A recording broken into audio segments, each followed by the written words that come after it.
Hello mga B! Panibagong araw, panibagong vlog na naman. Ito nga po pala yung araw na pinaghihintay ko dahil ngayong araw ay magpapa-enroll na po pala ako. At sa tinigal-tagal nga po pala ng pag-ikot, ayan na po, nag-message sa akin ng aking teacher na enroll na ako. At ayan na nga po, ay palabas na rin po pala ako na school at sobrang init na nga talaga.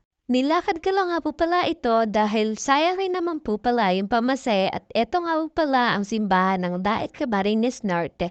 Sobrang ganda nga po pala nito at ayan nga po pala yung view. Dahil nandito na rin ako ay nagtinig na rin po pala ako ng kandila at para makapagdasal na rin at makapagpasalamat sa araw-araw na binibigay ng Diyos.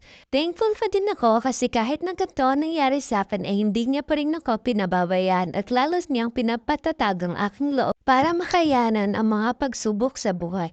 Sa araw-araw talaga hinihiling ko na sana ay pagpalain kami ng Diyos at gawin niya talaga kaming successful mag-asawa para naman matulungan ko rin ang aking magulang para mabawian ko naman sila sa lahat ng pagsasakripisyo nila para sa akin at sa aking anak.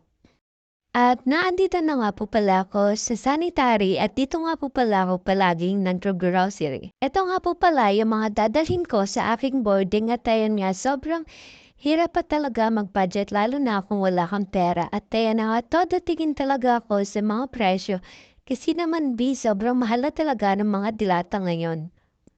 Sa sobrang mahal ng bilihin ay pili lang talaga yung mga bibilihin ko at yung mga kailangan lang talaga. At ayan na nga todo, budget talaga ako at todo hanap ng mga mura para naman makatipid-tipid kami. Kasi naman bisa sobrang hirap talaga ng buhay ngayon ay kailangan talaga magtipid lalo na at tatlo kaming naghahati-hati na sahod ng aking sugar daddy. Hoy mga B, baka iba yung naiisip nyo. Tatlo kayo magkahati-hati dahil ako, yung anak ko at yung sugar daddy ko. Habang bumibili nga po pala ako, ay kinakalkula ko na rin yung mga kinukuha ko para naman may alam na rin ako kung gaano nakalaki yung mga ginagastos ko. Ako lang ba yung ganun o kayo rin? Sobrang daming student at mga mamsi dito ang makaka-relate sa akin ngayon. Pagkatapos ko nga po pala bumili ng aking grocery ay lumipat na nga po pala ako dito sa 101 kasi bibili po ako ng medyas at ayan na nga. For only 35 pesos ay may dalawa na.